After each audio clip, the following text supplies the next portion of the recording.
Right, we come to the urgent question, unless you can't. Mr. Speaker, to ask the Secretary of State to make a statement on the Telegraph Media Group proposed sale to Redbird IMI. Minister.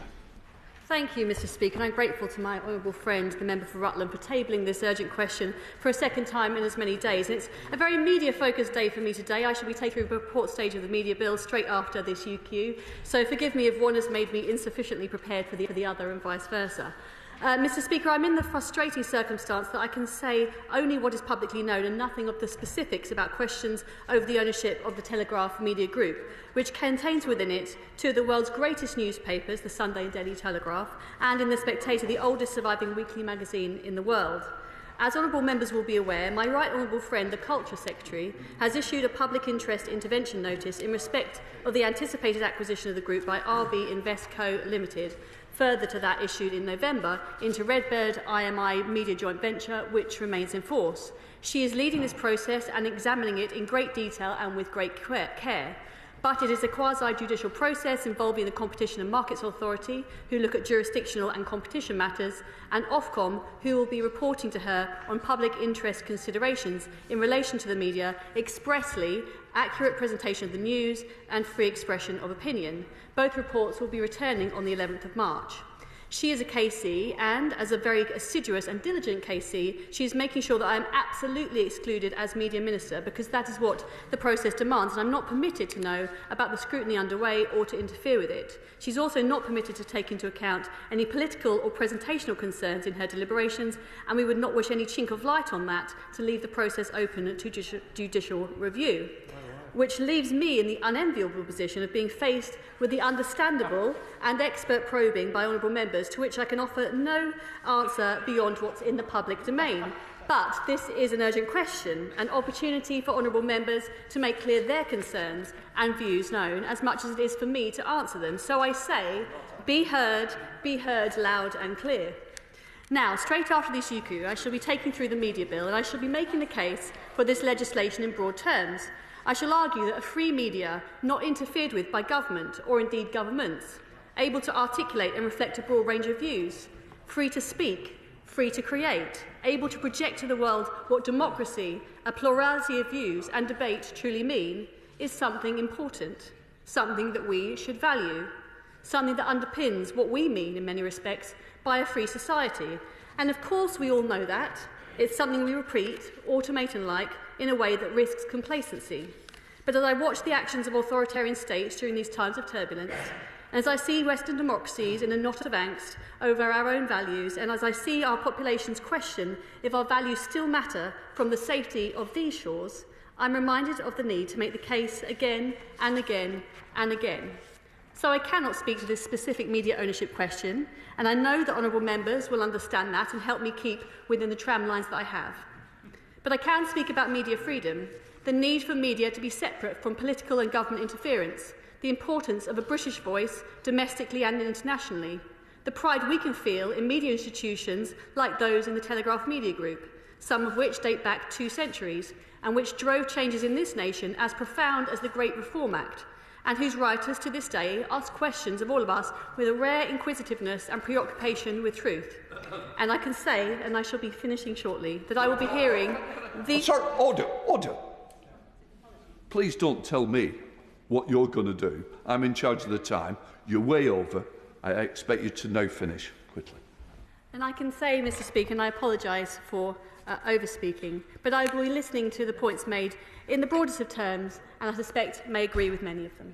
Thank you, Mr. Speaker, for granting this important urgent question. The Minister does hit the nail on the head when she says this is about freedom from government interference, although it's quite something to start by knowing we will get no answer to any of our questions.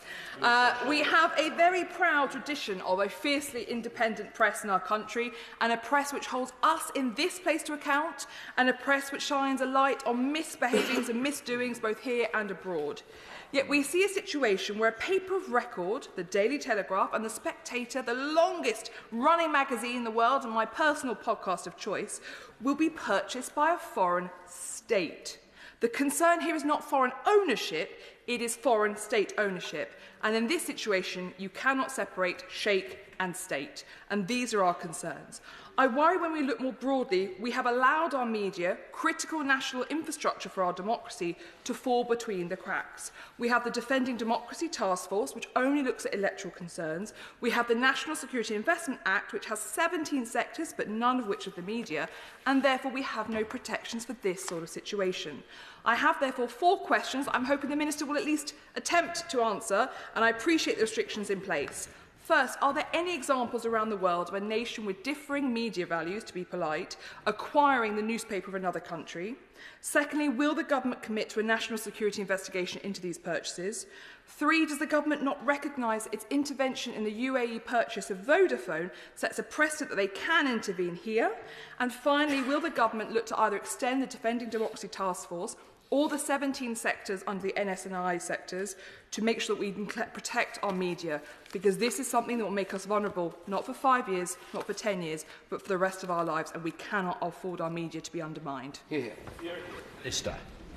Well, I thank the Honourable Lady for her questions. Now, as she is aware, a public interest intervention notice has been issued in this case. That means that I'm not able to speak to a number of the points that will be likely raised, but it does also mean that there are powers under the Enterprise Act that allow us to look into acquisitions of this nature, that allow us to look at issues of media freedom and of expression, that allow us, we also have powers in relation to the National Security Act, which the Cabinet Office has a role in, and will allow the Secretary of State for Culture to look at some of the questions that she raises. There will now be an investigation by the Competition and Markets Authority, but also Ofcom, and that will look into all of these questions in great detail. That will allow the Secretary of State to make a judgment on which action she next takes, and potentially a longer investigation whereby she would be able to then be offered a particular remedies or be able to prevent a transaction. But I cannot speculate as to which actions she would likely take at this stage. Secretary of State, Thangun Dabanar. Thank you, Mr. Speaker. And I'm frankly frustrated with the Minister. I want to thank her for her answer, but it frankly wasn't an answer. The Honourable Member for Rutland, the Chair of the Foreign Affairs Select Committee, answered perfectly reasonable questions which did not go to the specifics, which zoomed out to the general, and we still had no answers. A strong and independent free press is a cornerstone of democracy. We have a long history of this in the UK. The Spectator is the oldest magazine in the world, and it is the responsibility of government, regardless of political persuasion or the newspaper under discussion, to safeguard that freedom, to scrutinise, to expose wrongdoing and to speak truth to power. And we, on these benches, recognise the legitimate public interest concern raised over the proposed acquisition of the Telegraph Media Group, with accurate presentation of news, free expression of opinion in newspapers and the competition issues. I do welcome that the government has asked further questions, and I wait to read the conclusions of the investigations of the Competition and Markets Authority and Ofcom in full. But the Telegraph has been up for sale for months. The Secretary of State issued her first public interest intervention notice on the 30th of November. This process is ongoing, and employees at the Telegraph and the Spectator are left in limbo. Senior journalists have expressed significant concerns. So could the Minister tell the House why the Secretary of State has granted an extension to the deadline by which she expects to receive reports from Ofcom and the CMA in relation to the PIIN? I'm sure she can't, but I'm just going to ask it anyway. Could the Minister tell the House, this is a general one, so maybe, whether in light of the proposed sale, she has any plans to review the existing rules on media ownership? Has she or the Secretary of State discussed this, considered it, had any conversations with colleagues?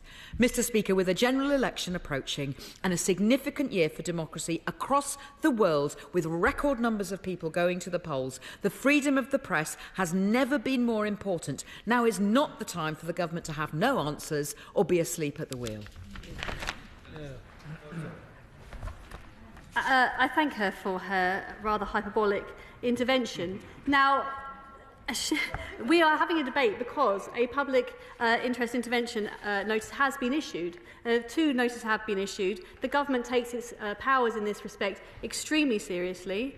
The Competition and Markets Authority and Ofcom will be given the space and time to look into all of these issues in detail, and those notices were issued because the Secretary of State takes these issues of media freedom extremely seriously and the ownership of important British media institutions. So I ask the lady to help us to have those investigations underway, that we do not prejudice those investigations, and that we make sure that those investigations are absolutely watertight, because these questions of media ownership are important ones that are cared about by all all members of this House, and if I say anything in this chamber that should prejudice that process, then that will be something that would be regrettable. So I say to her again, action has been taken. It's something that the government takes extremely seriously, and I ask her to let the process take its course. Hear, hear. And Smith. Mr. Speaker, it's hugely new for us to be told we're not going to get our questions answered at the dispatch box. We're used to that happening anyway, but it's always good to have us being told that it's a waste of our time being here in the first place, Mr. Speaker. Anyway, to press on with not being answered on this one, can I just say to my honourable friend that I and 28 others across party, in all parties, wrote a letter to her department specifying that we were all opposed to this potential takeover. We made it clear we weren't opposed because we dislike particularly the government, which I have to say may well be a feature, but the reality was we would oppose it would the French government wish to buy the newspapers, or even this government decide they would control it. We would oppose it on the basis it would trample right across the idea of freedom of the press. So I simply ask my honourable friend, following the notice that it's gone to the CMA, would she now speak to the Secretary of State and ask whether or not she would now create a new PIN on the basis that Redbird IRN have actually twice disrupted the government's efforts to properly scrutinise the approach, particularly with the idea of debt being loaded into this purchase. It needs to have a further detailed investigation, and I'd be grateful if she would do that, because this could easily turn into a disaster for this government. Minister. Well, I thank him. I should just say I didn't say I would give no answers. I said I'd be able to give general answers, and he will understand why, because these are very precise processes that must be kept watertight. I would not want to do anything that prejudices those processes or the Secretary of State's ability to act in a way that is in this country's and in the media's interest on this. But again, I said it's not a waste of time. This is an important opportunity for this House to make its voice and its opinions known on what is a controversial issue, something that's of great public interest and something that we as a government are also very interested in. And he also raised an important point about he is not making a concern known about the government in this particular case. He is making a concern known about government ownership as a principle. It is something that I appreciate and understand, and it's something that I'm sure will be in the Secretary of State's mind. Come to SNP spokesperson John Littleson. Thank you, Mr. Speaker. Hosting COP28, Sultan Al-Jaber said there was no science, I quote, behind the climate change emergency. The Sultan is head of the UAE Media Council and influential in the Telegraph takeover. Now, I worked for many years as a journalist. I understand democracy requires plurality in the media landscape. Sadly, in the UK, the vast majority of titles already skew to the right. In Scotland, for instance, as we know, half the population support independence, but only one title supports that position. So we don't want this situation worsening. I'm in favour of a free, diverse and vibrant press ecosystem. I'm not in favour of a newspaper being owned as a loss-making PR arm of a foreign state by access to our daily news cycle. So would she agree that allowing the UAE to take over the Telegraph would be unhealthy in principle for our democracy? Minister. Well, I thank him for raising an issue of principle, and it's one I perfectly well understand. It's something I speak about in relation to the BBC and how the BBC must have editorial independence from the government. And as a principle, I would be concerned about government ownership of any media institution, but I can speak, as he will fully be aware, only of principles. Sir Julian Lewis. When the wonderful Taylor Swift discovered that her back catalogue had been bought by a purchaser of whom she disapproved, she began to render it worthless by re-recording all her previous hits. Is this an example which the journalists on The Spectator and The Telegraph might do well to follow? Minister. I thank my honourable friend for his mischievous suggestion, and it's one I couldn't possibly comment on, but I'm sure that it has been heard. John MacDonald. I'm still reeling from the comparison of Telegraph hacks with Taylor Swift, to be honest. If the Minister can't answer questions, maybe we could use this as an exercise in issuing some concerns that certainly from the NUJ's perspective, is obviously about jobs, but it's also about editorial independence in the future. And so could I ask the Minister, that does behove the question, it does behove, I think, the Minister and the Government to look at the issues of what sanctions could be used in the future if agreements are reached and they're not held to, and the Murdoch is the best example of that. And in addition to that, whether or not there is time, as the Labour front bench has said, for a proper review of media ownership. Yes, well, I thank him for speaking on behalf of the NUJ and for raising points about what this means for journalists, plurality of the media and the ability of journalists to hold us here to account. I agree with him in those generalities and I'm afraid I cannot say anything more about the specifics of this case, as he will be aware. But I'm sure that once this process is over, there will be questions to go back to about how we best look into aspects of how our media is owned. Sir Michael Ellis. Thank you, Mr. Speaker. For what it's worth, it's said that this proposal would enhance the competitive landscape and not diminish it. But does the Minister agree with me that these sort of decisions must be made on legal principles and not on politics? It's not appropriate to consider political posturing from the left or right in deciding this important matter, which is part of the Secretaries of State's quasi-judicial functions. Minister. Well, he is right to say that the Secretary of State will be under specific obligations to consider this matter without consideration of the politics of the question, and both the CMA and Ofcom will be looking at this from a very careful regulatory point of view. But I think we as politicians should also have a right to have some broad views in mind in relation to media ownership as we consider those questions. And the Secretary of State is the departmental owner of culture, media and sport, and will have already some considerations about how we make sure we have a dynamic media landscape. And I'm sure that she will apply her own careful legal brain to how she applies those principles. Jamie Stone. Thank you very much, Mr. Speaker. I think the House sees me for what I am, which is a shy and retiring member. And for years, I've been teased in the Telegraph at the hands of Mr. Alan Cochrane, and more recently in the Spectator. But of course, that is democracy. That is the nature of the beast. That is free speech. And I agree with the honourable member. There is a national security implication here. And Mr. Speaker, simply this. I think the mood of the House is that this is simply not on. We all agree on that, and I think that message should be passed back to the Secretary of State and to the Government. We won't wear this. Minister. I thank him, and I believe that when I last saw him, he was actually on his way to a Spectator Burns night party, if he doesn't mind me saying. So I do hope that relationships is warm and cordial now, and rather than any unkindness towards him from that magazine. But I think this is a useful exercise, as I said at the outset, in making the views of this House known in relation to this matter. It's an important opportunity for members to have their say, and I hope that they will be heard. Sir David Davis.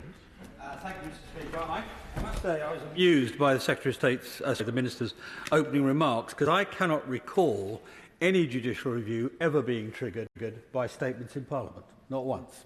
However, given she wants a statement, not a question, can I say to her that in the event that this CMA/Ofcom report finds conditionally in favour in any way, she does not take as an example the Murdoch ownership of the Times, because since the sacking of the editor of the Times, that was a failure, not a success. Minister.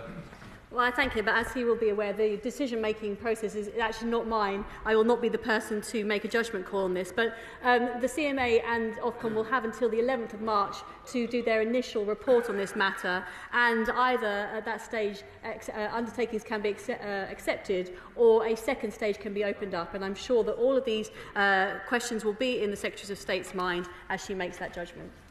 Jim Sharp. Thank you, Mr. Speaker.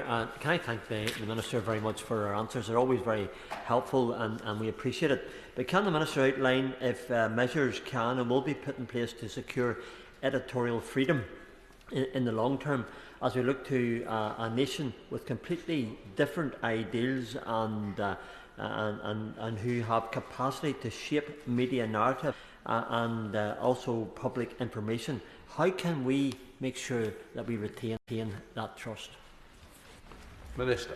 As he will be aware, a public notice has been issued on this, and Ofcom will be looking expressly at accurate presentation of the news and free expression of opinion when they are making their reports and judgments known. And I hope that that will give him some assurance in relation to how the media considerations will be looked at in relation not just to the competition aspects of this. Sir John Whittington. Can I say to my honourable friend that I fully understand the limitations on what she can say, since, having been covering for her until a few weeks ago as Media Minister, I was given no inside information about this matter either. However, she will be aware that it is now over 5 years since the Ofcom report to the Secretary of State said that the internet has transformed the way news is provided and consumed, and that there will need to be a fundamental review of the media ownership regime. Does she agree with that, and can she say whether the government will undertake that review? Minister. Well, I thank my right honourable friend. He has been an expert cover for me, and it's a subject that we have discussed in our handover, and there was no information that he could share because he was very assiduous in his role, that he was not involved in areas that he should not be involved in. He asked a question about future ownership questions. He will be aware also that we are debating the media bill after this urgent question. We have looked at some questions in relation to media and the changing media landscape in particular, and the way in which the internet has changed the media landscape. That hasn't covered all of the issues that will be raised by a question like this acquisition, but I'm sure that once that process of the media bill is out of the way, we will then be able to look afresh at what the other holes in the landscape are. Richard Ford. Thank you, Mr. Speaker. I appreciate that there is a limit to what the Minister can say about this potential sale of the Daily Telegraph to owners backed by the UAE. But are there any lessons for the freedom of the media that the government might have learned from the creation of university branch campuses in the UAE, and what that has meant for the freedom of speech? Minister. I thank him. I'm afraid this is not a subject of which I know a great deal, but I shall happily look into it and see whether there is any implications in relation to our own media landscape, but I can't comment it in relation to this specific acquisition. Damon Collins.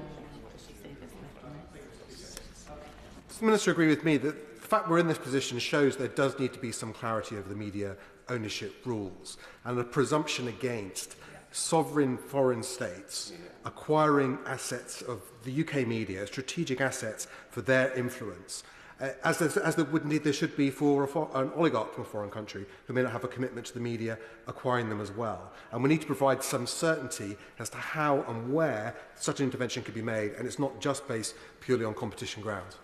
Minister.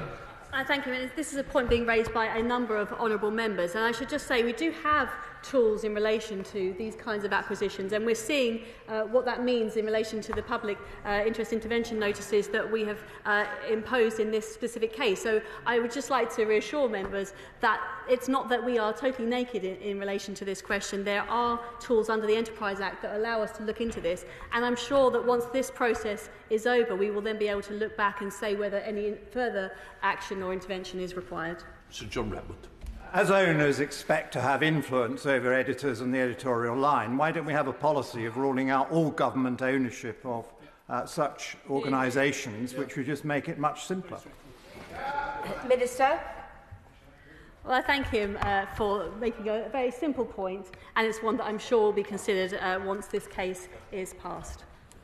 Sir Desmond Swain. Were a media outlet in an authoritarian state, or indeed any other state, to be threatened with foreign ownership, would the Minister speaking on the issue be as scrupulous in her answers as she has so properly been with us today?